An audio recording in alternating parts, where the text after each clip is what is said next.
अखिल चक्र मकर मिलन सभापति प्रदान करी सभा कार्य परिचालना करेंगे महाविद्यालय को सर्वांगीकरण में उन्नति करिवार एक प्रमुख भूमिका निभाई से आज अवसर तथापि से बरुणेश्वर महाविद्यालय आगामी दिन स्वप्न देखुंटे से आज अच्छा आम गहन में सम्मानीय अतिथि भाव में सम्मान और शुभेच्छा ज्ञापन करुच्ची दक्षिण पार्श्व जो उपवेशन आपण मैंने समस्त जानती ओडिया सारस्वत जगतर जड़े विशिष्ट व्यक्तित्व जड़े एकाधार प्राबंधिक समालोचक कवि गाल्पिक से होती डॉक्टर नारायण पंडा तांकर ओजस्विनी वक्तव्य आपण मैंने शुणी तांकर ओडिया साहित्यर केते गभीरता आपण मैंने समस्त जानी प्रभु वरुणेश्वर को पादपद्म तले मोर कोटि कोटि दंडवत। संक्रांति पुरुष फकीर मोहनकर जन्मतिथि सूर्यंकर उत्तरायण यात्रा एपरी परिप्रेक्षी रे आज बंधाड़ अपराह्न अक्षय चक्र अनुष्ठान तार सारस्वत आंदोलन सारस्वत सभाटी को पालन अवसर संबोधित प्रतिभा तथा सांबादिक बंधुमा स्थिति आज सभाटी को प्राणवंत करी तोड़ी धरी आपण बेस सुपरिचित एवं सुप्रतिष्ठित सेहीपरि महाराज को धन्य मन करने सहित आपण समस्त को अक्षय चक्र परिवार तरफ एवं आपण मानक मध्य एक परिचय सेतु जोड़िबा पई रवींद्र कुमार परिड़ा को अनुरोध करी अतिथि परिचय प्रदान करेंगे श्रीजुक्त परिड़ा महोदय। जन्म जयंती एभली एक पवित्र लग्न अक्षय चक्र कार्यक्रम आज उद्घाटन उत्सव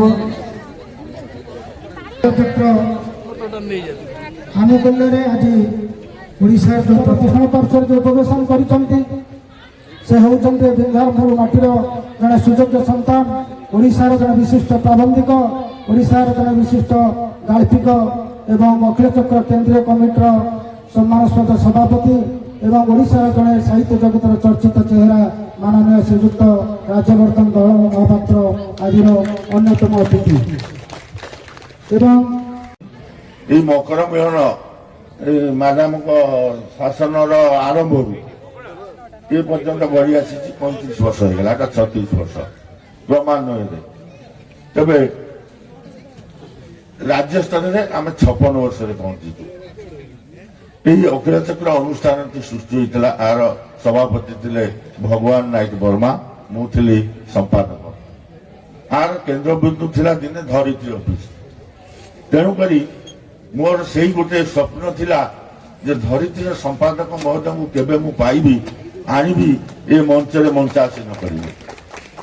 दीर्घ 45 वर्ष तलर कथा मन पड़े जेतबे धरित्री आरंभ होला भगवान नायक वर्मा मोर सभापति से मत नियति मु दुआर जगी शुए एवं जेत नगर मेउरिया एवं दुलाल मिश्र अन्य मान सब आसिले मु ताका पाखरे बसिकी सांबादिकता कौन शिखे गलानी देवेंद्र सार कहले बापा तुम चाकरी कर भगवान आ गाड़ी कहले ना ना सी अन्य चाकरी कहीं छाई करेंगे तेरे से जो स्मृति से जो अनुभूति से संपृक्ति जोटा रही धरित्री सहित मोर दिने ना दिने कल्पना थिला जे संपादक को केबे ना केबे मु पाइबी तेरे ये आम मत सहयोग हाथ बढ़े आमर हर्षवर्धन महोदय जे कि आम जाजपुरिया बंधु बंधु मान थे जाजपुर बंधु एवं हर्षवर्धन होते जाजपुरिया बंधु जाजपुर टिकी निकी दुख दुर्दशा से वर्णना कर छाड़ती बहु परिश्रम आम से आख्या से जाजपुर जिलार बंधु एवं आम कि वर्ष है आम बरपुत्र संग्राम प्रतिमूर्ति स्थापन कर खर्च भाई भय करना आम 7टी प्रतिमूर्ति गोटा हूँ 15 टका 15,000 टका एवं तार आनुषंगिक आम निराधार अक्षय चक्र तरफ कर ଯାହାର ମୁଖ ସାକ୍ଷୀ ଅଛନ୍ତି ଆମର ପଣ୍ଡିତ ମହେଶ୍ୱର ନନ୍ଦ, ସେ ନେଇକି ବର୍ଷ ତୀର୍ଥରେ ଆମେ ପ୍ରଥମେ ଯାଇଥିଲୁ ତାଳପଦା କାନ୍ତକବି ଲକ୍ଷ୍ମୀକାନ୍ତ ମହାପାତ୍ରଙ୍କ ଘରକୁ ଯାଇକି ସବୁ ଦେଖିଲୁ। ବହୁତ କିଛି ହେଇଛି, ତା ବିଷୟରେ ଆମେ ସରକାରଙ୍କୁ ଅବଲୋକନ କରେଇଲୁ, ଜଣେଇଲୁ ଏବଂ ସେଠିକାର ଯାହା ହଉ ସମ୍ବାଦ ପରିବେଷଣ ପରେ ଆମକୁ ସାହାଯ୍ୟର ହାତ ବଢ଼ିతే ହର୍ଷବର୍ଦ୍ଧନ ହେବ। ସେ ଯୋଉ ନିଯୁକ୍ତି କରିଥିଲେ ସରକାର ତା 1.5 ମାସ ପରେ ସେ ଜାଗାକୁ ଯାଇକି ସେଠି ଉନ୍ନତି ଘଟେଇଲେ, କଲେକ୍ଟର ନିଜେ ଯାଇଛନ୍ତି। ତେବେ ତାଳପଦା ଖୋର୍ଦ୍ଧାର ସେଭଳି ଜଣେ ଖୋର୍ଦ୍ଧାର ମୁଁ ପାଠ ପଢୁଥିଲି, ତେଣୁକରି ସେ ଜନ୍ମସ୍ଥାନରେ ସେଠି ପଣ୍ଡିତ ନାରାୟଣ ମିଶ୍ରଙ୍କର ପ୍ରତିମୂର୍ତ୍ତି ସ୍ଥାପନ କରି ଆମେ ସେଟାକୁ ସାରସ୍ୱତୀ ତୀର୍ଥର ମାନ୍ୟତା ଦେଇଛୁ। ଅଖିଳଚକ୍ର କର୍ମକର୍ତ୍ତା ଯାଇଥିଲେ। ଆଉ ବିଞ୍ଜାରପୁର ଭାଗବତ ସେବାଶ୍ରମ ଆଉ ବାଲିଆର ଅଭିମନ୍ୟୁ ସାମଲ ସିଂହାର ଯୋଉଠିକି ଏଇଟା ଓଡ଼ିଶା ପ୍ରସିଦ୍ଧ, ସେ ଏକ ତୀର୍ଥ। ସେ ସାରସ୍ୱତୀ ସାହିତ୍ୟିକ ମାନେ ଯାଆନ୍ତୁ ଏବଂ ସମସ୍ତେ ବି ତୀର୍ଥର ମାନ୍ୟତା ଦିଅନ୍ତୁ, ସେ ତୀର୍ଥଗତ ପରିଣତ ହଉ। ସେ ଏଇ ଧାରଣା ସୃଷ୍ଟି କରିବା ପାଇଁ ଆମେ ସାରସ୍ୱତୀ ତୀର୍ଥ କେତେ ଗୁଡ଼ିଏ ଜାଗା କରିଛୁ। ସଂଗ୍ରାମୀ ପୀଠ ଦେବିଲେ ଶ୍ରୁତି ବିଶ୍ୱାସ ଆମର ଜୟରାଜଗୁରୁ ଭରିକା ତାକୁ 2 ଗୋଡ଼କୁ ଛିଡ଼ିକି ମାରି ଦିଆହେଇଥିଲା, କିନ୍ତୁ ଜୟରାଜଗୁରୁଙ୍କର କଥା ପ୍ରଚାରିତ ହେଲା ବେଳେ ଶ୍ରୁତି ବିଶ୍ୱାସ ତାକୁ ଦିଆଗଲା। ତେବେ ଆମେ ତାକୁ ଉଠେଇବା ଫଳରେ କେନ୍ଦ୍ର ସରକାର ଏବେ ତାକୁ ନେଇକି ଯୋଉ କରିଥିଲେ ଆମର ସେଇଥିରେ ସେ ତାକୁ ସ୍ଥାନିତ କରିଛନ୍ତି, କିନ୍ତୁ ରାଜ୍ୟ ଗ୍ରହଣ କରିସାରିଲେଣି, କିନ୍ତୁ ଯାଜପୁର ପ୍ରଶାସନ ଗ୍ରହଣ କରୁନି। କାହିଁକି କରୁନି କେମିତି ଆମେ ଜାଣିପାରୁନୁ। ସେମାନେ କଣ ତାଙ୍କର ଅଜ୍ଞତା ରହିଛି, ସିଏ ଗ୍ରହଣ କରୁନି। ସେଇଟା କେମିତି ହବ ସମସ୍ତଙ୍କର ଦୃଷ୍ଟି ଆକର୍ଷଣ କରୁଛୁ। ପାଠାଗାର ଆନ୍ଦୋଳନ କରୁଥିଲୁ। ମହେଶ୍ୱର ନନ୍ଦ ଆମ ସହିତ ଆଇରୁ ଏ ପର୍ଯ୍ୟନ୍ତ ସବୁ ସାହାଯ୍ୟ କରିଛନ୍ତି। ସାମେଶ୍ୱର ପୀଠର ବିକାଶ ପାଇଁ ଆମେ ଦୀର୍ଘ 5 ବର୍ଷ ହେଲା ଲାଗିଛୁ।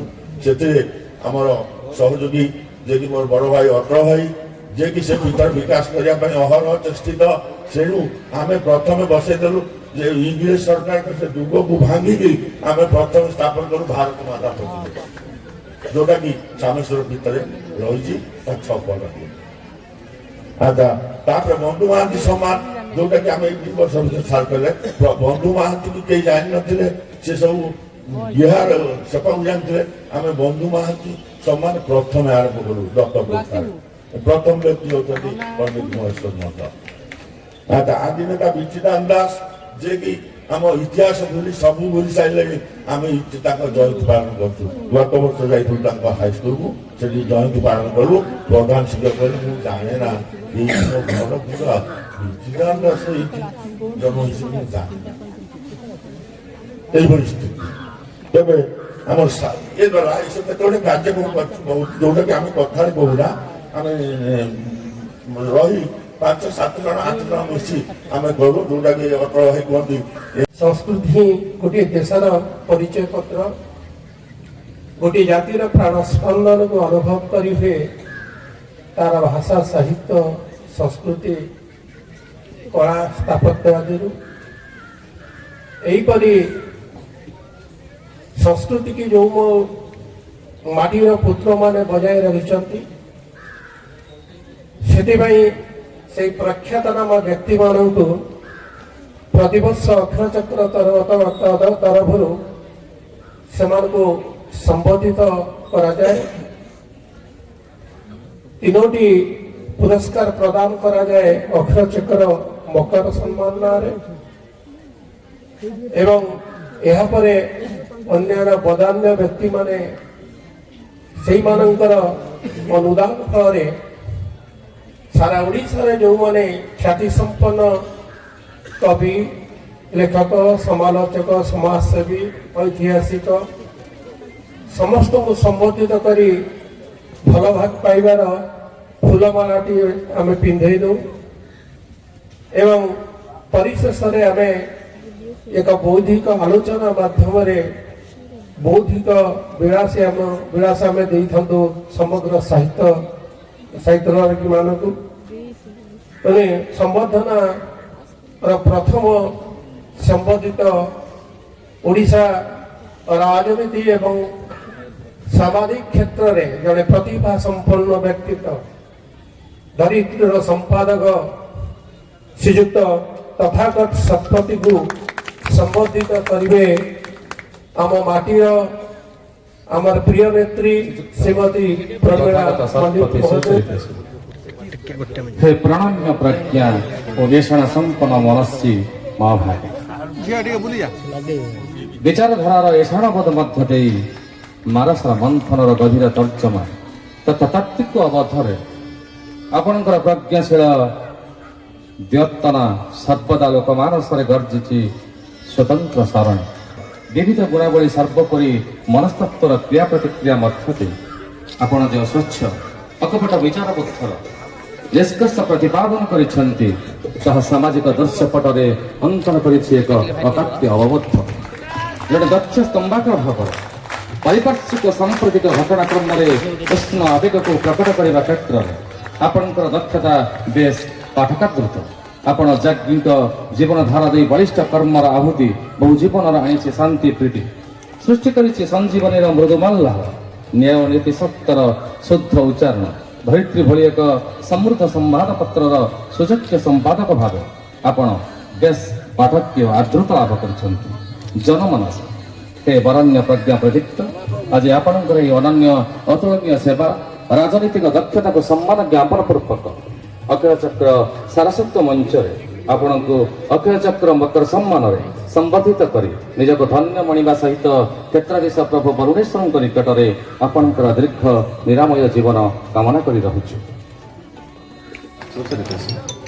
बौलपदा बरामपुर आठगढ़ हे प्रणम्य वैचारिक प्रज्ञा और ऐसा संपन्न मनस्य महाभाग आपणकर ओडिशार समसायिक जीवन चर्चार एक चलती प्रतिष्ठान आपण श्रावंधिक बाग्मी भावे ओडिशार सारस्वत राज्य में एक अनन्य उच्चारित प्रज्ञातीत उच्चारण होउचंती आपण दीर्घ 4 दशक धरी ओडिशार विभिन्न सम्राट पत्रिका पृष्ठ मंडन सहित अगणित पाठक हृदय आपण स्वतंत्र स्थान मंडन करिसेंती एजावत स्मृतिर सुरभि ठारू आईना आकाश जाए 11 खंड कविता पुस्तक भेटी दे परिपुष्ट करिसेंती ओडिया काव्य भंडार को सही प्रतिभा हे आमर प्रिय विधायिका श्रीमती प्रमीला मल्लिक महोदय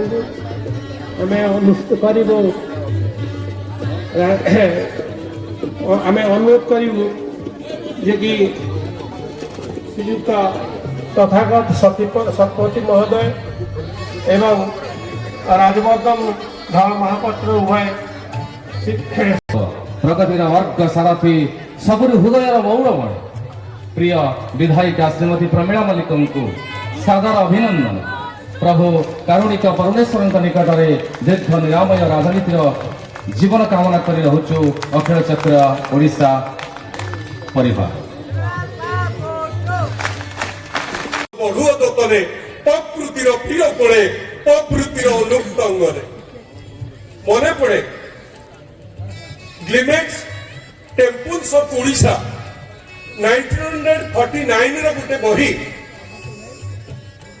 दशदमेध घाट एवं वीरता पीठर सुंदर चित्र विशिष्ट ऐतिहासिक प्रोफेसर मनमथनाथ दास अंकन करिसेंती ग्लिमेक्स दि टेम्पल ऑफ ओडिशा प्राचीन उत्कल जगबंधु सिंह 1921 मसीह सुंदर भाव जाजपुर ऐतिह्य और संस्कृति संपर्क में निजर गवेषणात्मक निबंध उपस्थापन करिसेंती जहा गोपबंधुकर सत्यवादी प्रकाश पाइथिला आज ए सारस्वत उत्सव जे मुख्य अतिथि बापा मां को मु प्रणाम करुछि कारण ना दिहाई प्रमीला भावुछि मु 12टी न्यूज पेपर पर डे पढ़े 12टा न्यूज पेपर 5:30 रु 7:30 सबुठु गोटे यूनिक न्यूज पेपर होछि धरित्री पाखे कहार प्रशंसा करा जायनि कहीं मु कही मोर वक्तव्य आरंभ करी आपण देखिए सावित्री महाकाव्य को 3 जन ट्रांसलेशन करिसेंती महापात्र नीलमणि साहू मनोज दास और चित्तरंजन दास सावित्री महाकाव्यर एवं श्री अरविंदर 2टी उद्धृति केवल धरित्री थी आउ कौथिरे नथिबो केवल धरित्री थी आउ कौथिरे नथिबो नंबर 1 नंबर 2 साहित्य सबुठू कम लेखी ओडिया साहित्य जे चर्चित ସେ କାଳିନ୍ଦୀ ଚରଣ ପାଣିଗ୍ରାହୀ ଯାହାର 19ଟା ଲାଙ୍ଗୁଏଜର ଅନୁବାଦ ହେଇଛି ମାଟିର ମଣିଷ, ବରଜୁ କ୍ୟାରେକ୍ଟର ଏବଂ ଛପରି କ୍ୟାରେକ୍ଟର।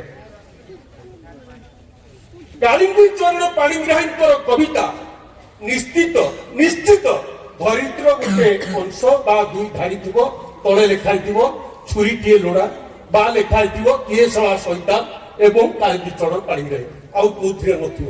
ନମ୍ବର 2।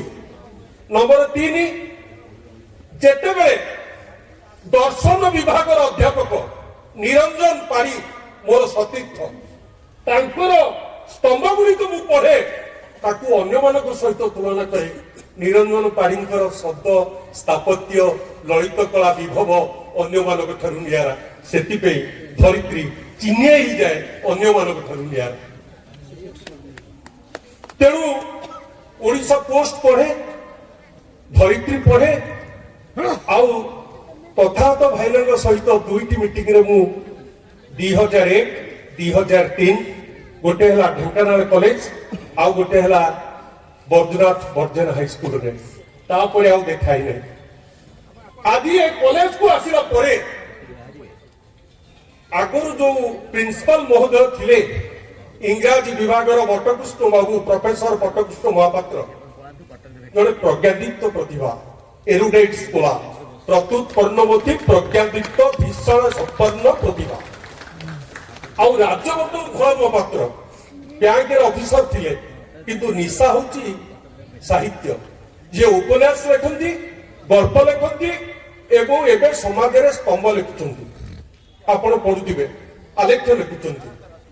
କିନ୍ତୁ ଏ ମଞ୍ଚରେ ଆମର ହରେକୃଷ୍ଣ ପଣ୍ଡା ହୁଅନ୍ତୁ ବା ସେବାନିବୃତ୍ତ ପ୍ରାଧ୍ୟାପକ ଇତିହାସ ବିଭାଗର ହୁଅନ୍ତୁ ବା ହାଇସ୍କୁଲ ଶିକ୍ଷକ ହୁଅନ୍ତୁ ବା ଆମମାନଙ୍କର ଯିଏ ପରିଚୟ ଦେଲେ ଲାଇବ୍ରେରିଆନ ହୁଅନ୍ତୁ, ଏ କଲେଜ ମତେ ଯେତେ କଲେଜ ମୁଁ ଯାଇଛି ଏ କଲେଜ ନିଜର ଲାଗୁଛି, କାରଣ ଏ କଲେଜ ସୃଜନ ସଂସାରରେ ଆଗଧାଡ଼ିରେ।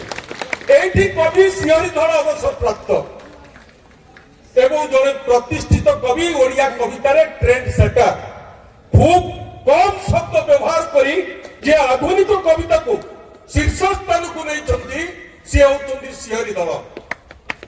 ଆମେ ଦି ଜଣ ଯାକ ଗୋଟେ ହିନ୍ଦୋଳ କଲେଜରେ ସେମିନାରରେ ଗେଷ୍ଟ ଥିଲୁ। ମୋ ସାଥିରେ ଥିଲେ ସେନାପତି ପ୍ରଦ୍ୟୁମ୍ନ କେଶରୀ ଆଉ ଭାଇ ଶ୍ରୀହରିଧର, ମୁଁ ନାରାୟଣ ପଣ୍ଡା। ଭାଷଣ ଅବକାଶରେ ମୁଁ ଶିହରି ଭାଇକି କହିଥିଲି ଯେ ଭାଇରା କେତେ ପଢିଛନ୍ତି ଆପଣ ଓଡ଼ିଆ କୋଇଟରେ। ତେଣୁ ଏ ବରୁଣେଶ୍ୱର କଲେଜର ଇଂରାଜୀ ଏବଂ ଓଡ଼ିଆ ଡିପାର୍ଟମେଣ୍ଟ ଏଠି ଥିବା ଏନସି କଲେଜ ଠାରୁ ନିଆରା, କାରଣ ବଡ ହୁଏ ଯଦି ପୂର୍ଣ୍ଣଚନ୍ଦ୍ର ପରି ଆଉ ନ ପାରିବ ବଢି, ଫୁଟିଲା ଫୁଲ କି ଫୁଟେ ଆଉ ଥରେ ଫୁଟେ ସିନା ଫୁଲ କରି। ଇଏ ବରୁଣେଶ୍ୱର କଲେଜର ଅଧ୍ୟକ୍ଷ ଯିଏ ଅଛନ୍ତି, ସିଏ ବି ଡିପାର୍ଟମେଣ୍ଟ ଅଫ ଇଂଲିଶ। ଆପଣଙ୍କର ଗୋଟେ ବାଘୁଣୀକି ନେଇ, ପ୍ରଦୀପକୁ ନେଇ କବିତା ସୂର୍ଯ୍ୟ ଅନ୍ଧକାର, ଯାହା ପାଇଁ କେନ୍ଦ୍ର ସାହିତ୍ୟ ଏକାଡେମୀ ପୁରସ୍କାର ପାଇଛି, ସେ ଯେତେବେଳେ ଦେଖା କଲେ ମେହେର ପ୍ରଦୀପ ପ୍ରକାଶ ପାଉଥିଲା ଜିଏମ୍ କଲେଜରୁ, ଯାହା ବର୍ତ୍ତମାନ କଲଚରାଲ ୟୁନିଭର୍ସିଟି ହେଇଯାଇଛି, ସେଇଠି ସେ କହୁଛନ୍ତି ଯେ ମୌସୁମୀ କବିତାକୁ ପଢି ଶୁଣୁଛନ୍ତି। ମୌସୁମୀ କବିତା ଲେଖିଛନ୍ତି ରାଧାମୋହନ ଗଣନାୟକ, ଡରନା ମତରେ ମର୍ତ୍ୟ ଜୀବ, ରୁଦ୍ର ଶିରା ମୂର୍ତ୍ତି ମୋହର ଭୂତ ଶିବ। ଡରନା ମତରେ ମର୍ତ୍ୟ ଜୀବ, ରୁଦ୍ର ଶିରା ମୂର୍ତ୍ତି ମୋହର ଭୂତ ଶିବ। ସେଇଠି ଚମକ ପଡୁଛନ୍ତି ମାୟାଧର ମାନସିକ। ଗୋଟିଏ ରାତି ରହି ତା ପରଦିନ ସେ କବିତା ଲେଖୁଛନ୍ତି କୈଶୋରିକା। ଆପଣ ଗ୍ରନ୍ଥାବଳୀ ଦେଖିବେ, ପ୍ରକାଶକ ଗ୍ରନ୍ଥ ମନ୍ଦିର। ଆଜି এই অখিল চক্র এক সারস্বত সুজনর ভণ্ডার, ইয়ার পটান্তর নাই। যে সংক্রান্তি পুরুষঙ্ক জন্মতিথি আজ অখিল চক্র ওড়িশা যাজপুর পালন করছি। এ যাজপুর মাটি সাহিত্য সংস্কৃতির অবদান অনস্বীকার্য। যে লিখিলে মাতৃভূমি মাতৃভাষার মমতা, যাহুতে জন্মি নাহি তাকু যেবে জ্ঞানী, গণরে গণিবা অজ্ঞান রহিবে নাহি। তাকু ফলো করে লেখিলে আম নিশ রখিবা ফটো কহিলে আমার রাজ্যবর্ধন ঠিক কথা। এঠে নিশকু কাটি নেই তাকে টোকা বনাই দিয়েছেন।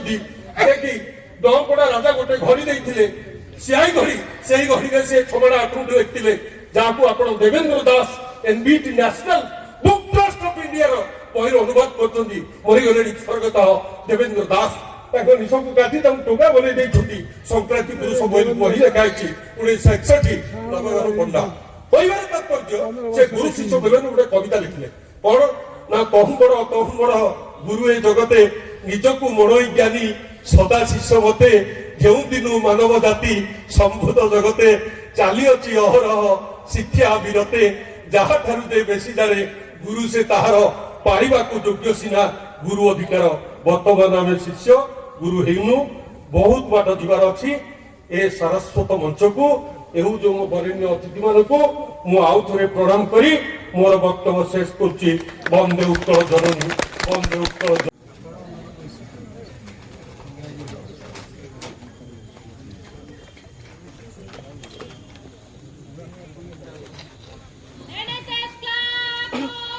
ସୁଖର କଥା ରାଓ ଯେଉଁ ସମ୍ବର୍ଦ୍ଧନାଟି ପାଇବା ପାଇଁ ଯାଉଛନ୍ତି କବି ରବୀନ୍ଦ୍ର ପାଢ଼ୀ ସମ୍ମାନ ଚକ୍ର ଅନୁଷ୍ଠାନର ସମ୍ପାଦକଙ୍କର ସେ କି ଝିଆରୀ ଜୋଇଁ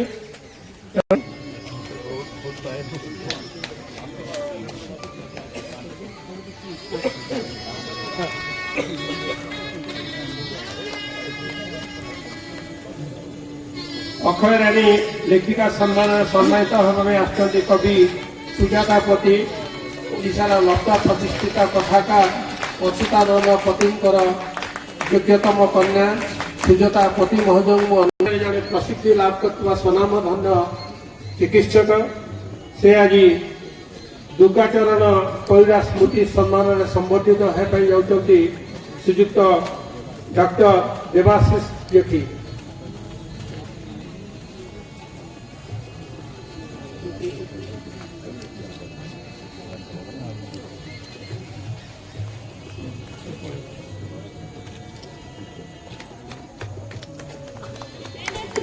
डॉक्टर रविंद्र कुमार परिड़ा महोदय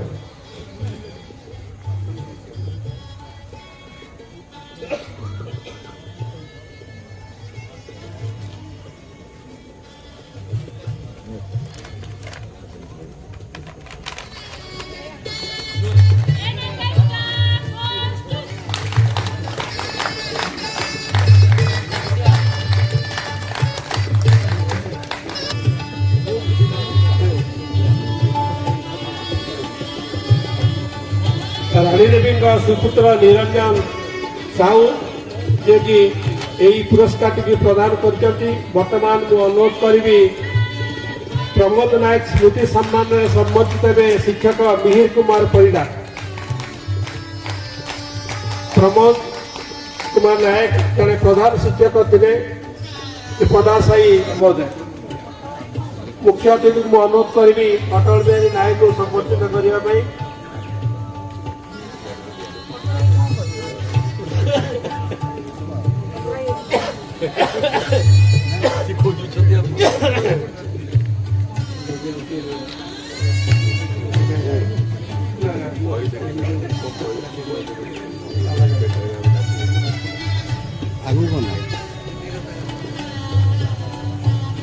परमानंद शरण स्मृति सम्मानित हे पाला गायिका निरुपमा पंडा परमानंद शरण जे कि याजपुर जड़े सुपाला गायक स्मृति पुत्र मैंने संबर्धना पर्व टी पालन करने आसुँच आम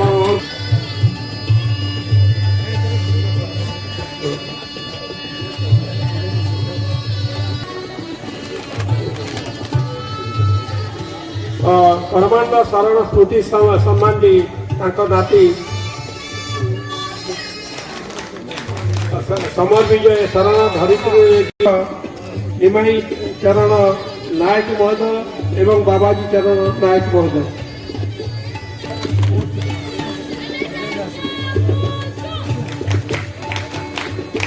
नंदीघोष टीवी जड़े विशिष्ट सांबादिक अधिकारी थे बर्तमान नंदीघोष टीवी कार्यरत ये आनंद बिहारी वर्मा सम्मान में संबर्धित होगापी जाऊँगी आनंद बिहारी वर्मा जड़े सुसांबादिक थे देहांत होती पिता उपलक्षे ଶ୍ରୀଯୁକ୍ତ ଶିଶିର କୁମାର ନାୟକ ଜଣେ ଏ ଅଞ୍ଚଳର ସମାଜସେବୀ ଏଇଟିକୁ ପ୍ରଦାନ କରିଛନ୍ତି। ସାମ୍ବାଦିକ ଅଜୟ କୁମାର ଦାସ ଆମର ଏହି ସମ୍ବର୍ଦ୍ଧନାଟିକୁ ସାଦରେ ଗ୍ରହଣ କରିବେ।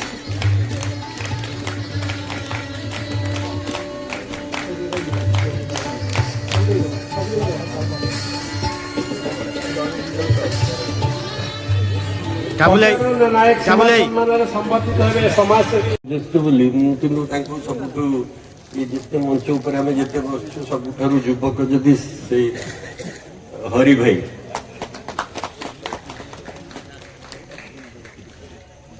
ନାରାୟଣ ବାବୁ ଯାହାଙ୍କର ଭାଷଣ ଅତି ସୁନ୍ଦର ଲାଗିଲା। ଆପଣମାନେ ସମସ୍ତେ ସେଇଟା ବି ହୃଦବୋଧ କରିଥିବେ, ମୁଁ ବି ସେଇଆ ଫିଲ୍ କଲି। ଆମକୁ ଯିଏ ଆଜି ଏଠି ଯାଜପୁରରେ ପ୍ରଥମେ ଦାନା ଦେଲେ ବଟକୃଷ୍ଣ ବାବୁ, ତାଙ୍କୁ ଯେତେବେଳେ ମୋତେ ଡକା ହୁଏ, ଯେତେବେଳେ ହରିବାବୁ ମୋତେ ଡାକିଲେ ମୁଁ ତାଙ୍କ କଲ୍ଟା ମିସ୍ କରି ଯାଇଥିଲି। ସେ କହିଲେ, ତାପରେ କଲ୍ ବ୍ୟାକ୍ କଲି। ମୁଁ ସେଇଟା ସାଧାରଣରେ କରେ। ଯଦି ଜଣେ ଲୋକ 4-5 ଥର କଲ୍ କରିଦେଇଥିବ ମୁଁ ଡାକିନି। ଏବଂ ମୁଁ କିଛି ସାହିତ୍ୟ ବିଷୟରେ ବିଶେଷ ବୁଝେନି। ମୁଁ କେବଳ ଏତିକି ଜାଣିଛି ଯେ ଏଠି 2ଟି ନାଁ ନେଲେ ନାରାୟଣ ବାବୁ, ଡକ୍ଟର ମାୟାଧର ମାନସିଂ, କାଳିନ୍ଦୀ ଚରଣ ପାଣିଗ୍ରାହୀ। ମୁଁ ଯେତିକି ବାଟ ଘରେ ଶୁଣିଛି, ମୋ ମାଆଙ୍କଠୁ ଶୁଣିଛି ଯେ ଗୋଟେ ସବୁଜ ସାହିତ୍ୟ ଯେତେବେଳେ ଓଡ଼ିଶାରେ ହେଲା ସେତେବେଳେ ସମସ୍ୟାଟି ହେଉଥିଲା ଯେ ବହୁତ ଶିକ୍ଷିତ ଓଡ଼ିଆ କେବଳ ବଙ୍ଗାଳୀ ପଢୁଥିଲେ, ବଙ୍ଗଳା ଭାଷାରେ ପଢୁଥିଲେ। ପୂଜା ସଂସ୍କରଣ ଆସିଲେ ସମସ୍ତଙ୍କ ଘରେ ଗଦା ହେଇଯାଉଥିଲା। ଯଦି ଆପଣ ଉଚ୍ଚ କୋଟିର ଓଡ଼ିଆ ଥିଲେ, ଧନ ଥିଲା ଏବଂ ପାଠ ପଢିଥିଲେ ବୋଲି ଆପଣ ପ୍ରମାଣିତ କରିବାକୁ ଚାହୁଁଥିଲେ, ତାହେଲେ ଆପଣ ବଙ୍ଗଳା ଭାଷାର ବହି, ମ୍ୟାଗାଜିନ୍ ଏଗୁଡ଼ିକ ପଢୁଥିଲେ। ସେଇ ପ୍ରଥାକୁ ଭାଙ୍ଗିବା ପାଇଁ ଡକ୍ଟର ମାୟାଧର ମାନସିଂ ଏବଂ କାଳିଚରଣ ପାଣିଗ୍ରାହୀ ଏମାନେ ଆହୁରି ବି ବହୁତ ଲେଖକ ଲେଖିକା ଥିଲେ, କିନ୍ତୁ ଏମାନେ ମୁଖ୍ୟତଃ ଗୋଟିଏ ଓଡ଼ିଆ ଭାଷାକୁ ପୁନର୍ଜୀବିତ କରିବା ପାଇଁ ଗୋଟେ ସୁଚିନ୍ତିତ ପଦକ୍ଷେପ ନେଇଥିଲେ। ମୁଁ ଭାବିକି ଯଥେଷ୍ଟ ଘୃଣା ଭାବ ଓଡ଼ିଆଙ୍କ ଭିତରେ ସୃଷ୍ଟି ହେଇଗଲାଣି। ଏବେ ହିନ୍ଦୀ ହେଇଗଲାଣି ମୁଖ୍ୟ ଭାଷା, ଯିଏକି ଆମର ଭାଷାକୁ ସବୁଠାରୁ ଅଧିକ କ୍ଷତି ପହଞ୍ଚାଉଛି। ଆଜି ଯଦି ଆପଣ ଯୁବପିଢ଼ିକୁ ଦେଖିବେ ତାହେଲେ ଆପଣ ଶୁଣିବେ ଫିରଭି। ମୁଁ ଫିରଭି ସେଠିକି ଯାଇଥିଲି। ଔକାତ, ତାପରେ ଅସ୍ମିତା। ଅସ୍ମିତା ଶବ୍ଦ ଓଡ଼ିଆ ଭାଷାରେ ଅଛି ବୋଲି ବି ମୁଁ ଜାଣିନଥିଲି। ମୁଁ ଯେତେ ଲୋକଙ୍କୁ ପଚାରିଲି ସମସ୍ତେ କହିଲେ ଯେ ଅସ୍ମିତା ସମ୍ଭବତଃ ଓଡ଼ିଆରେ ନାହିଁ। এইভাবে ভাবে অনেক শব্দ ক্রমশ ধীরে ধীরে ধীরে ধীরে আম ভাষার প্রবেশ করে যাচ্ছি, যে কি ওড়িয়া ভাষার ক্ষতি ঘটুছি। ওড়িয়া গোটে দুর্বল ভাষা নুহে, ইয়ে গোটে অতি প্রাচীন ভাষা এবং বুদ্ধ যেতিকি গৌতম বুদ্ধ যেতিকি ভাষা জানিলে 51 ভাষা জানিলে সিଏ, ମୁଁ ଜାଣିବାରେ 51ଟି ଭାଷା ଜାଣିଥିଲେ। ତନ୍ମଧ୍ୟରୁ ଉଡ୍ର ଭାଷା ଅନ୍ୟତମ ଥିଲା। ସେ ବହୁତ ଭଲ ଭାବରେ ଉଡ୍ର ଭାଷାରେ କଥାବାର୍ତ୍ତା କରିପାରୁଥିଲେ।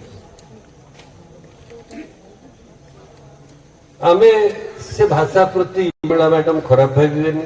ତାଙ୍କ ଦଳ ଯେତେବେଳେ କ୍ଷମତାରେ ଥିଲା, Cuttack bus ଷ୍ଟାଣ୍ଡକୁ Netaji Subhash Chandra Bose bus stand ଭାବରେ ନାମିତ କଲା। ଆମେ ଓଡ଼ିଆ, ଆପଣ ଜାଣିଛନ୍ତି କେତେ ଦେଢ଼ ଓଡ଼ିଆ। ଆମେ ସବୁ ବହୁତ ସମୟରେ କହୁ ନେତାଜୀ ସେ କଟକରେ ଜନ୍ମ ହେଇଥିଲେ, ସେ ଓଡ଼ିଆ, ସବୁ ଆମେ କହୁ, ଆମେ ଭାରି ଗୌରବାନ୍ୱିତ ହଉ। ମୁଁ ଏଗୁଡ଼ା ଖୋଜିଲି, ମୁଁ ତାଙ୍କର ଭାଷଣ ପଢ଼ିଲି। ସେ ସେଠିକି ଜର୍ମାନୀ ଯାଇଥିଲା ବେଳେ ଯେତେବେଳେ ସେଠୁ ଯାହା ଯାହା କହିଛନ୍ତି ସେଗୁଡ଼ିକ ପଢ଼ିଲି। ଜାପାନ ରେ ଯେତେବେଳେ ସିଙ୍ଗାପୁର ରେ ଥିଲେ ସେତେବେଳେ ପଢିଲି ତାଙ୍କର ଭାଷଣ, ଆଇଏନଏ କୁ ସି ଯେତେବେଳେ ଆଡ୍ରେସ କରିଛନ୍ତି ସେଗୁଡିକ ପଢିଲି। ଓ ଗୋଟେ ଜାଗାରେ ଯଦି ଆପଣ ନେତାଜୀ ସୁଭାଷ ଚନ୍ଦ୍ର ବୋଷଙ୍କ ଭାଷଣରୁ ଲେଖାରୁ ବାହାର କରିଦେବେ ଯେ ସେ ଓଡ଼ିଶା କି କଟକ କଥା କହିଛନ୍ତି, ଉଲ୍ଲେଖ କରିଛନ୍ତି, ଆଉ ମତେ ସେଇଟା ପ୍ରମାଣ କରିଦେବେ, ମୁଁ ମୋ ନାଁ ବଦଳେଇଦେବି। ମୁଁ ଗୋଟାଏ ଜାଗାରେ ସେ କହିନାହାନ୍ତି ଯେ ସେ ଓଡ଼ିଆ କି ତାଙ୍କର ଓଡ଼ିଶା ସାଙ୍ଗରେ କିଛି ସମ୍ପର୍କ ଅଛି। ସେ ଯଦି କଟକ କଥା କହିଥିବେ ସେ ଅନ୍ୟ କୋଉ କଥାରେ କହିଥିବେ, କିନ୍ତୁ କେବେ ତାଙ୍କ ନିଜ ସହିତ ଜଡ଼ିତ ସିଏ କେବେ କହିନାହାନ୍ତି। କିନ୍ତୁ ଆମେ ବସଷ୍ଟାଣ୍ଡ କି ତାଙ୍କ ନାମରେ ନାମିତ କଲୁ, କିନ୍ତୁ ଆମର ନିଜର ଓଡ଼ିଆ ଲୋକ ଏତେ ଥାଇକିରି ମଧ୍ୟ ଆମେ ସେଗୁଡ଼ିକୁ ଚିହ୍ନି ପାରୁନୁ, ସେମାନଙ୍କୁ ଜାଣିପାରୁନୁ। ଯେମିତି ହରିବାବୁ କହିଲେ ଯେ ଏଠିକାର କଣ କହିଲେ ଆପଣ ତାଙ୍କୁ ଚିହ୍ନି ନାହାନ୍ତି, ଯାହାକୁ ବ୍ରିଟିଶର ହଁ ପୃଥ୍ୱୀ ବିଶ୍ୱାଳ ଯୋଉ କହିଲେ ତାଙ୍କ ନାଁ ତ ଆଗେ କେହି ଜାଣିନଥିବେ। ଭୁବନେଶ୍ୱରରେ ଆପଣ ମନ୍ତ୍ରୀ ଏମଏଲଏ ଙ୍କୁ ଯାଇକରି ପଚାରନ୍ତୁ, ପ୍ରମିଳା ମ୍ୟାଡମଙ୍କୁ ନୁହଁ, ତାଙ୍କ ଘର ଏଠି କିଏ ଜାଣିଥିବେ। ମୁଁ କହୁଛି ଅନ୍ୟମାନଙ୍କୁ ଯାଇ ପଚାରନ୍ତୁ, ସେମାନେ ବି ଜାଣିନଥିବେ, ଶୁଣି ନଥିବେ। ତ ଆମେ ଆମ ନିଜର ଇତିହାସକୁ, ଆମର ନିଜର ବରପୁତ୍ର ମାନଙ୍କୁ ଆମେ ଚିହ୍ନିବାକୁ ବି ଚାହୁଁନୁ। ଆମର ଏଇଟା ଗୋଟେ ଇଣ୍ଟରନାଲାଇଜ କରିନେଇଛୁ ଗୋଟେ ଦୁର୍ବଳତାକୁ, ଯୋଉଠି କି ଆମେ ଆମ ଭାଷା ପ୍ରତି ଆମର ଘୃଣା ହଉଛି, ଆମର ଯୋଉମାନେ ପୂର୍ବପୁରୁଷ ଥିଲେ ସେମାନଙ୍କର ଯୋଉ ସେବା ଏ ସମାଜ ପ୍ରତି, ଏ ଜାତି ପ୍ରତି, ଏ ଦେଶ ପ୍ରତି, ଏଗୁଡାକୁ ଆମେ ଚିହ୍ନିବାକୁ ଚାହୁଁନୁ। ସେମାନେ ସବୁ ଆମ ପାଇଁ ଅଯୋଗ୍ୟ ଏବଂ ସେମାନେ ଆମ ପାଇଁ ଦରକାର ନାହିଁ। ଏତିକି କଥା କହିବାର ଅର୍ଥଟା ହଉଛି ଯେ ସାହିତ୍ୟ ସବୁବେଳେ ଗୋଟେ ସମୟ, ଗୋଟେ ପରିବେଶ, ଗୋଟେ ଭୌଗୋଳିକ ସୀମା, ଗୋଟେ ସାମାଜିକ ପରିସ୍ଥିତି, ଏ ସବୁ ଭିତରେ ମୋ ଚିନ୍ତାରେ ସାହିତ୍ୟଟି ତା ଭିତରେ ସୀମିତ ରହିଯାଏ। ଗୋଟେ ୟୁନିଭର୍ସାଲ ଲିଟରେଚର ବୋଲି ଜାଣିବା ଭାରି କଷ୍ଟକର କି ପାଇବା ଭାରି କଷ୍ଟକର। କବିତାରେ ହୁଏତ କାହାର କଣ ପ୍ରେମ କବିତା କିଏ ଲେଖିଦବ, ସେ ତାର ପ୍ରେମର କଥା, ସେ ତାର ଦୁଃଖ କି ତାର ସୁଖ, ସେ ଯଦି ସକ୍ସେସଫୁଲ ହେଲା ପ୍ରେମରେ ସେ ଭଲ କବିତା ଲେଖିଲା, ଯଦି ଗୋଇଠାଟେ ଖାଇଲା ଝିଅଠୁ ତାହେଲେ ବିତୃଷ୍ଣା ଭାବ କରିକିରି ସେ ଖରାପ କବିତା, ପ୍ରେମଟାକୁ ଖରାପ ବୋଲି କହିଲା। ସେଇଟା ଗୋଟେ ବ୍ୟକ୍ତିଗତ କଥା। ସାହିତ୍ୟକୁ ଦେଖିବେ ସେ ଗୋଟେ ସୀମିତ ରହୁଛି, ଗୋଟେ ସମୟ, ଗୋଟେ ଜାଗା, ଗୋଟେ ସାମାଜିକ ପରିସ୍ଥିତି, ରାଜନୈତିକ ପରିସ୍ଥିତି, ଅର୍ଥନୈତିକ ପରିସ୍ଥିତି, ଏ ସବୁ କଥାର ଗୋଟେ ଇମ୍ପାକ୍ଟ ରହୁଛି ସାହିତ୍ୟ ଉପରେ, ଗୋଟେ ପ୍ରଭାବ ରହୁଛି ସାହିତ୍ୟ ଉପରେ। ଅନେକ ଉଚ୍ଚ କୋଟିର କଥା କହିଛନ୍ତି, ଆଧ୍ୟାତ୍ମିକ କଥା କହିଛନ୍ତି, କିନ୍ତୁ ସେଠି ମଧ୍ୟ ମୁଁ ଗୋଟେ ରିଏଲାଇଜ କଲି, ଗୋଟେ ଜିନିଷ ମୋର ହୃଦବୋଧ ହେଲା ଯେ ଏମାନେ ସମସ୍ତେ ଯୋଉ କଥା କହିଛନ୍ତି ସେ କଥାକୁ କେହି ଖୁଣି ପାରିବେନି, କେହି ଭୁଲ ବାହାର କରିପାରିବେନି, କେହି ତ୍ରୁଟି ବାହାର କରିପାରିବେନି। କିନ୍ତୁ ଯେମିତି ରେଳରେ ଗୋଟେ ବଡ ରେଳ ଗାଡି, ଆପଣ ଯଦି ରାଜଧାନୀରେ ଯାଉଥିବେ ଗୋଟାଏ ଗୋଟାଏ କମ୍ପାର୍ଟମେଣ୍ଟ ଥାଏ, second class, AC second class, AC first class, ଗୋଟେ ଇଞ୍ଜିନ, ଏସବୁ ଯୋଉ କମ୍ପାର୍ଟମେଣ୍ଟ ସବୁ ଥାଏ, ସେମାନଙ୍କର ଯୋଉ ଲେଖା, ସେମାନଙ୍କର ଯୋଉ ସାହିତ୍ୟ କି ସେମାନେ ଯୋଉ ଭାଷଣ ଦେଇଛନ୍ତି, ସିଏ ସବୁ ବି କମ୍ପାର୍ଟମେଣ୍ଟାଲାଇଜଡ। ତାହା ଇଣ୍ଟରନେଟରେ ଅଛି, ସିଏ ସେତିକିରୁ ସବୁ କଥାକୁ ବାହାର କରିକିରି ସିଏ ତାର ସୃଷ୍ଟି କରୁଛି। ଆପଣ ଯଦି ଇଣ୍ଟରନେଟରେ ଆପଣଙ୍କ କବିତାକୁ ନ ଲେଖିବେ, ଆପଣ ଯଦି 11ଟି କବିତା ବହି ଲେଖିଥିବେ ନାରାୟଣ ସାରଙ୍କ ଭଳି, ଆଉ ସେଗୁଡିକ ଯଦି ଇଣ୍ଟରନେଟରେ ନ ପକେଇଥିବେ, ତାହେଲେ ଏଆଇ କୁ ଯଦି ଆପଣ କହିବେ ଯେ ନାରାୟଣ ପଟ୍ଟନାୟକ ଭଳି ମତେ ଗୋଟେ କବିତା ଲେଖିକିରି ଦେ, ସେ ଲେଖିପାରିବନି। କାରଣ ଯଦି ଥିବ ତା ପାଖରେ ଷ୍ଟକ୍ ଥିବ, ସିଏ ସେଇ ଷ୍ଟକ୍ ରୁ ହିଁ ନେଇକିରି ଯାହା କରିବ। କେବଳ ଟେକ୍ନୋଲୋଜି କଥା ନୁହେଁ, ଏବେକାର ସମାଜରେ ଯୋଉ ପରିସ୍ଥିତି ସୃଷ୍ଟି ହଉଛି, ଆପଣ ଯଦି ସମଗ୍ର ପୃଥିବୀକୁ ଦେଖିବେ, 3ଟି ଦେଶ ଆମେରିକା, ରଷିଆ ଆଉ ଚାଇନା, ସେମାନେ ଗୋଟେ ଅକୁହା ଭାବରେ ଗୋଟେ ପୃଥିବୀକୁ ସେମାନେ ଭାଗ ଭାଗ କରିଦେଲେଣି। ମୁଁ ତ ପାର୍ଟି କରିପାରୁଛି, ବୋଧେ ଶୁଣା ଯାଉଛି। ଯେମିତି ଆମେ ଏମଏଲଏ ଏମପିଙ୍କ ପାଖରେ ଦେଖୁଛେ ଭିଡ଼ ଲାଗିଯାଉଛି। ଯେମିତି ନିର୍ବାଚନ ଫଳାଫଳ ବାହାରି ଯାଏ, ଅମୁକ ଲୋକ ଜିତିଲେ, ଯେଉଁମାନେ ଅନ୍ୟ ପଟରେ ଥିବେ ସିଏ ବାଟ ପାଆନ୍ତିନି କେମିତି ଯାଇକିରି ପୁଣି ଯୋଡ଼ି ହେବେ।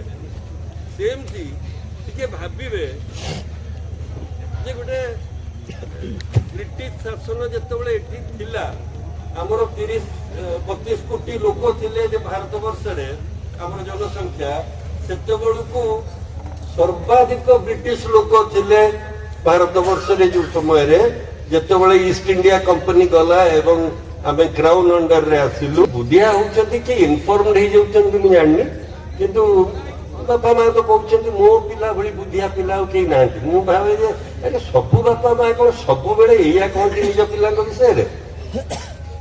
ତ ଯେତେବେଳେ ଧୀରେ ସୁସ୍ଥେ ଅଳ୍ପ କିଛି ବର୍ଷ, ଅଳ୍ପ କିଛି ଦଶନ୍ଧି କହିବି ଗଲା ପରେ ଯେତେବେଳେ ଟିକେ ଟିକେ ବୁଦ୍ଧି ହେଲା, ମୁଁ ଦେଖିଲି ଯେ ଏମାନଙ୍କର ଖାଲି ପୁରାତନ ସାହିତ୍ୟ ଉପରେ, ପୁରାତନ ସେମାନେ କଣ କହି ଯାଇଥିଲେ ସେଇଗୁଡ଼ିକ ଆମର ଗାଇଡିଂ ଫ୍ୟାକ୍ଟର ହବା ପରିବର୍ତ୍ତେ ଆମକୁ ଆଜିର ଭାରତରେ ଆମକୁ ଚିହ୍ନିବାକୁ ହବ ଆମେ କୁଆଡେ ଏ ଦେଶକୁ ନବାକୁ ଚାହୁଁଛେ, କୁଆଡେ ଏ ସମାଜକୁ ନବାକୁ ଚାହୁଁଛେ, ଆମର ପିଲାଙ୍କ ପାଇଁ ଆମେ କିଭଳି ଭାବରେ ଭବିଷ୍ୟତ ଗଢିବାକୁ ଚାହୁଁଛେ। ଆମେ ଯଦି ସେମାନେ ବି ଜାଣିବା ଦରକାର, ମୁଁ ତାଙ୍କୁ ବାଇ ନେମ୍ କହୁନି, କିନ୍ତୁ ବ୍ରାହ୍ମଣ ଜାତି ଏଭଳି ଗୋଟିଏ ଜାତି ଯିଏକି ଏଇ ଯୋଉ ସବକଣ୍ଟିନେଣ୍ଟ ଉପମହାଦେଶ ଭାରତ ବୋଲି ଯାହାକୁ କହୁଛୁ, କିନ୍ତୁ କଳିଙ୍ଗ କି ଉତ୍କଳ କି ଓଡ଼ିଶା କେବେ ସେ ଭାରତ ବର୍ଷ ଭିତରେ ନଥିଲା। ଏଇ ଯୋଉ ଭୂଖଣ୍ଡ, ଏ ଭୂଖଣ୍ଡରେ ଯଦି ଲିପି ସ୍କ୍ରିପ୍ଟ ସବୁଠାରୁ ଡେରିରେ ଆସିଲା, ତାର ଏକମାତ୍ର କାରଣ ହଉଛନ୍ତି ଏଇ ବ୍ରାହ୍ମଣ ଜାତି କି ଉଚ୍ଚ ଜାତି। ବ୍ରାହ୍ମଣ ଖାଲି କହିବିନି, ଉଚ୍ଚ ଜାତି। ଏମାନେ ଜ୍ଞାନଟା ଚାହିଁଲେନି ଯେ ଅନ୍ୟ କାହା ପାଖକୁ ଯାଉ, ଲିଖିତ ନ ରହୁ। ଏମାନେ ଚାହିଁଲେ ଯେ ମୋ ପୁଅର ପୁଅ ତାରି ପାଖରେ ହିଁ ସୀମିତ ରହୁ। ଫଳସ୍ୱରୂପ କଣ ହେଲା, ଯଦି ମୋ ବୁଢାବାପା କି ମୋ ଅଜା ଭଲ ସାହିତ୍ୟିକ ଥିଲେ, ମୋ ବାପା ମା ସେମାନେ ବି ଭଲ ସାହିତ୍ୟିକ ହେଇପାଇଲେ, ମୁଁ ଗୋଟେ ଅଯୋଗ୍ୟ ଯଦି ଜନ୍ମ ହେଲି, ଯୋଉଟା ମୁଁ ଜନ୍ମ ହେଇଛି, ମୋ ଅଯୋଗ୍ୟତା ଯୋଗୁରୁ ତାଙ୍କର ଯାହା ଜ୍ଞାନ ଥିଲା, ଯୋଉ ଚେନ୍ ଅଫ ୱିଜଡମ ଥିଲା, ସେଇଟା ମୋ ଠାରେ ଭାଙ୍ଗିଗଲା, କାରଣ ଆମେ ଲିପିବଦ୍ଧ ରଖିଲୁ ନାହିଁ।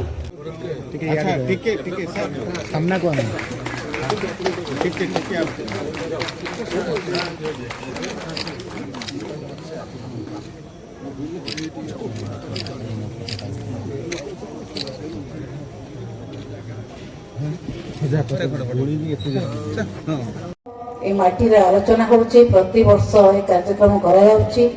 যে কার্যক্রম করুচন্তি মু তাଙ୍କୁ কোটি কোটি প্রণাম করুছি যে এইভাবে শিক্ষিত উচ্চকোটির লোক মানুষ ডাকি এক সাহিত্য সমারোহ করিবার সুযোগ সৃষ্টি করুচন্তি। চেয়ার গুড়াক খালি, তার কারণ হচ্ছে যে আজ সমাজরে কিছু সৃষ্টি করা চাহুଛନ୍ତି, সে এভাবে সৃষ্টি করুଛନ୍ତି যে আমি যুববর্গକୁ কোউ বাটକୁ নবাকু যাচ্ছু, যাহা তথাকথা হি কহিলে যে ভবিষ্যতକୁ আমি কোউ বাটକୁ নবাকু চাহুଛୁ। আজি যদি গোটিয়ে কাউন্টর খোলি মহিন্দা ছকরে সেটি কুয়া হইতান্তা যে আজ সে অমিতাভ বচ্চন আসবে, বোধে 10 প্লাটুন খন্ড ফোর্স দরকার হইতান্তা কেবল টিকেট বিক্রি হওয়া পাই। কিন্তু যে মাটি,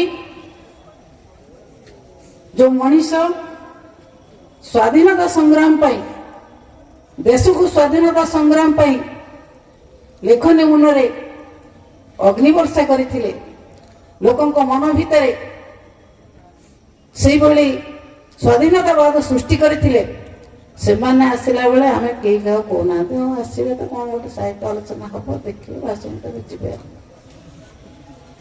ଏ ହଉଛି ଆଜି ପାର୍ଥକ୍ୟ। ଆମେ ଭଲକୁ ଭଲ ପାଇବା ଶିଖିଲେ ନାହିଁ।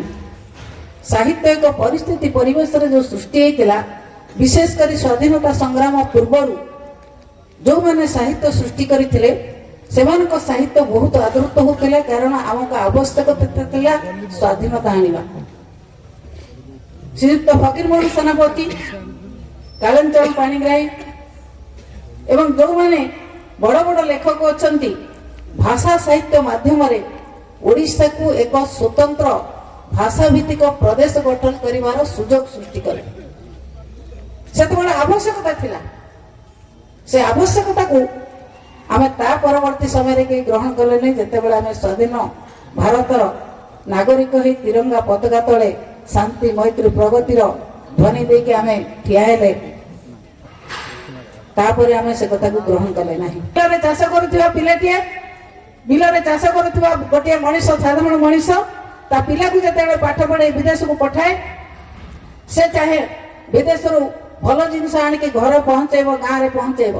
କିନ୍ତୁ ଯେତେବେଳେ ବିଦେଶକୁ ଫେରେ, ବିଦେଶରୁ ଯେତେବେଳେ ଗାଁକୁ ଫେରେ, ଗାଁରେ ଥିବା ସାଧାରଣ ମଳିମୁଣ୍ଡିଆ ମଣିଷ ମାନେ ତା ଚାରିପଟେ ଘେରି ଯାଆନ୍ତି। ଆଶା କରନ୍ତି କ'ଣ ନା ବିଦେଶରୁ ବାବୁ ଆସିଛନ୍ତି, ଆମ ପାଇଁ ବହୁତ ଭଲ ଜିନିଷ ଆଣିଥିବେ। ବିଦେଶରୁ ଆଣନ୍ତି ଭଲ ଜିନିଷ, କ'ଣ ନା ବିଦେଶରେ କିଭଳି ଭାବରେ ବାପା ମା ଦେଇଥିବା ଚୁଡ଼ା ଗୁଡ଼ ପିଠା, ପଖାଳ ଭାତ, ବାଇଗଣ ଭର୍ତ୍ତା, ମାଛ ଭଜା, ଆକୁ ଛାଡ଼ି ବିଦେଶରେ କିଭଳି ଭାବରେ ବ୍ରେଡ୍ ଖିଆଯାଉଛି, ଚାଉମିନ ଖିଆଯାଉଛି, ଆଉ କ'ଣ ଗୋଟେ କହୁଛନ୍ତି ସାଣ୍ଡୱିଚ ଖିଆଯାଉଛି, ଏଇଟା ବିକ୍ରି ପିଜା ଖିଆଯାଉଛି। ଏଇ କଥାକୁ ଆଣି ଗାଁରେ ପହଞ୍ଚେଇ, ଏବେ ପହଞ୍ଚି ସାରିଲାଣି ଗାଁରେ। ଏବେ ଗାଁରେ ସୁକି ଆଉ ଜମାଟ ବାଲା ବି ମଧ୍ୟ ଆସିକି ବେପାର ଆରମ୍ଭ କରିଦେଲେଣି। ଆମ ସଂସ୍କୃତିକୁ ଭୁଲିବା ପାଇଁ ପ୍ରଯତ୍ନ କରୁଛୁ ଏବଂ ଆମେ ଆମ ସଂସ୍କୃତିଟା ସବୁବେଳେ ଖରାପ ବୋଲିକି ଆମେ ଭାବୁଛେ। ଆମର ମୁଖ୍ୟ ଅତିଥି ଏବଂ ଆଜିର ଉଦ୍ଘାଟକ କହିଲା ବେଳେ କହିଲେ ଯେ ଅସ୍ମିତା ଶବ୍ଦଟା ହୁଏତ ଓଡ଼ିଆରେ ନଥିଲା, ବଲ୍କି 1878 ଖ୍ରୀଷ୍ଟାବ୍ଦରେ ରାଧାନାଥ ରାୟ ଅସ୍ମିତାକୁ ପ୍ରଥମେ ବ୍ୟବହାର କରିଥିଲେ ତାଙ୍କର କବିତାରେ। ସେ କବିତାର ଏହି ସମ୍ପୂର୍ଣ୍ଣ ପରିବର୍ତ୍ତନ ମନରେ ପଡ଼ୁନାହିଁ, ମୁଁ କେବଳ ତାର ଅର୍ଥ ଆପଣଙ୍କୁ କହିଦେଉଛି। ସେ ଯେତେବେଳେ ଗଲେ ଓଡ଼ିଶା ବାହାରକୁ ବୁଲିବା ପାଇଁ, ତାମିଲନାଡ଼ୁ, ଗୁଜରାଟ ଇତ୍ୟାଦି ସବୁ ରାଜ୍ୟକୁ ସେ ଗସ୍ତ କରିକି ଆସିଲା ପରେ ସେ ନିଜେ ଲେଖିଛନ୍ତି ସେ କବିତାରେ ଯେ ମୁଁ ସେଇ ରାଜ୍ୟ ସବୁ ବୁଲିଲା ପରେ ତାଙ୍କର ସଂସ୍କାର ସଂସ୍କୃତିକି ଦେଖିଲା ପରେ ମୋର ଅସ୍ମିତା ସେଠି ତରଳିଗଲା। ମୁଁ ମୋର ନିଜର ଅସ୍ମିତାକୁ ବା ଓଡ଼ିଆ ଅସ୍ମିତାକୁ ମୁଁ ହରାଇ ବସିଲି। ତେଣୁ ଆମର ଯେଉଁ ଏଇ ଗତ 2024 ନିର୍ବାଚନରେ ଯେ ଓଡ଼ିଆ ଅସ୍ମିତା ଗୋଟିଏ ଶବ୍ଦ ଆସିଲା, ଆଦୌ ଏଇଟା ନୁହେଁ। ଏହା ବହୁ ଆଗରୁ ଓଡ଼ିଆ ସାହିତ୍ୟରେ ମଧ୍ୟ ପ୍ରଚଳିତ ଏବଂ ଓଡ଼ିଆ ସାହିତ୍ୟ ନୁହଁ, ଓଡ଼ିଆ ଜନଜୀବନରେ ମଧ୍ୟ ପ୍ରଚଳିତ। ଆଜି ବରୁଣେଶ୍ୱର ମହାବିଦ୍ୟାଳୟ ପରିସରରେ ଅଖିଳ ଚକ୍ର ଅନୁଷ୍ଠାନ ପକ୍ଷରୁ ଯେଉଁ ରାଜ୍ୟସ୍ତରୀୟ ସାରସ୍ୱତ ସମାରୋହ ଓ ମକର ମିଳନ ଉତ୍ସବ ଅନୁଷ୍ଠିତ ହେଲା, ଏହା ଖୁବ୍ ସଫଳ ହୋଇଛି। ମହାବିଦ୍ୟାଳୟ ପରିସରରେ ଅଖିଳ ଚକ୍ର ଅନୁଷ୍ଠାନ ପକ୍ଷରୁ ଯେଉଁ ସାରସ୍ୱତ ସମାରୋହ ଓ ମକର ମିଳନ ଉତ୍ସବ ଅନୁଷ୍ଠିତ ହେଲା, ଏହା ଖୁବ୍ ସଫଳ ହୋଇଛି ଏବଂ ବହୁ ବ୍ୟକ୍ତି ଏଥିରେ ଉପସ୍ଥିତ ରହି କବିମାନେ କବିତା ସ୍ୱରଚିତ କବିତା ପାଠ କରି ଏବଂ ପରସ୍ପର ଭିତରେ ମିଳନ ଏବଂ ବନ୍ଧୁତ୍ୱ ଗୋଟେ ସୁଯୋଗ ସୃଷ୍ଟି ହେଲା। ଏବଂ ଏହି ସୁଯୋଗରେ ଆମେ ବହୁ ପୁରାତନ କବି, ନୂତନ କବି, ଲେଖକମାନଙ୍କୁ ଏକଜୁଟ କରି ତାଙ୍କ ସାନ୍ନିଧ୍ୟରେ ଆସିଲୁ ଏବଂ ଯେଉଁ ଅତିଥିମାନେ ଆସିଥିଲେ ଅତି ଉଚ୍ଚକୋଟୀର ସେ ଭାଷଣ ଦେଇ ଏବଂ ଓଡ଼ିଆ ସାହିତ୍ୟକୁ କିଭଳି ରୁଦ୍ଧିମନ୍ତ କରାଯାଇପାରିବ ଉଚିତ ମାର୍ଗଦର୍ଶନ କରିଛନ୍ତି। ଏବଂ ଆମର ଆଜିର ଉଦ୍ଘାଟକ ଥିଲେ ଧରିତ୍ରୀର ସମ୍ପାଦକ ତଥାଗତ ଶତପଥୀ, ମୁଖ୍ୟ ଅତିଥି ଥିଲେ ଆମର ବିଧାୟିକା ପ୍ରମିଳା ମଲ୍ଲିକ ଏବଂ ଆମର ରାଜ୍ୟବର୍ଦ୍ଧନ ଧଳ ମହାପାତ୍ର ବିଶିଷ୍ଟ ଗାଳ୍ପିକ, ସେ ମଧ୍ୟ ଆସି ତାଙ୍କର ଭାଷଣ ଦେଇଛନ୍ତି ଏବଂ ତାଙ୍କ ସାଙ୍ଗରେ ଥିଲେ ପୂର୍ବତନ ଅଧ୍ୟକ୍ଷ ଡକ୍ଟର ବଟକୁଷ୍ଠ ମହାପାତ୍ର ଏବଂ ବିନ୍ଦୁରେଖା ମହାପାତ୍ର ଥିଲେ ଏବଂ ସକାଳେ ବ୍ୟାସକବି ଜୟନ୍ତୀ, ସ୍ୱରଚିତ କବିତା ପାଠ ଏବଂ କବିମାନଙ୍କ ଉଦ୍ଦେଶ୍ୟରେ ଆଲୋଚନା ଅଧ୍ୟକ୍ଷ ବିନ୍ଦୁରେଖା ନାୟକ କରିଥିଲେ ଏବଂ ପଣ୍ଡିତ ମହେଶ୍ୱର ନନ୍ଦ ସେ ବ୍ୟାସକବିଙ୍କ ଉପରେ ବହୁତ ଆଲୋକପାତ କରିବା ସହିତ ସେ ବିଭିନ୍ନ ମାର୍ଗ ଏବଂ ତାଙ୍କର କୃତି ସମ୍ପର୍କରେ ସେ ବଖାଣିଥିଲେ।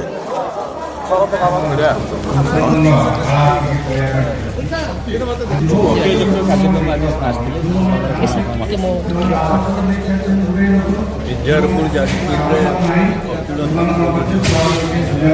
ସାହିତ୍ୟ ପ୍ରଭାବିତ ଅନେକ କଥା ଶିଖିବାକୁ ପାଇଲି।